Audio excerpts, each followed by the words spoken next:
আপনারা যে আমি জানাই দিছি যে 29 কোটি টাকা বরাদ্দ হইছে, এই কারণে আমার নামে বিচার দিতে দিতে সংসদ ভবন পর্যন্ত বিচার দিছই।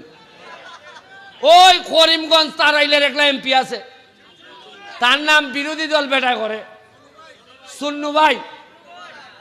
আমার বড় কষ্ট হয় তারাইল করিমগঞ্জের মানুষের লেগে। সুন্নু ভাই আমার লেগে বিচার দিছে নিয়া সংসদ।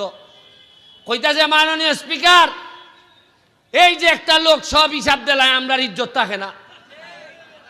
আমি জীবনে ভাই উনছি না আপনারা টেকা, আপনারা কইতাছি আমি ভাই ই টেকা আপনারা আইছে, আপনারা অঙ্কা আমারে কইতা কেমনে খরচ করছো জানাও, টেকার হিসাব দেও।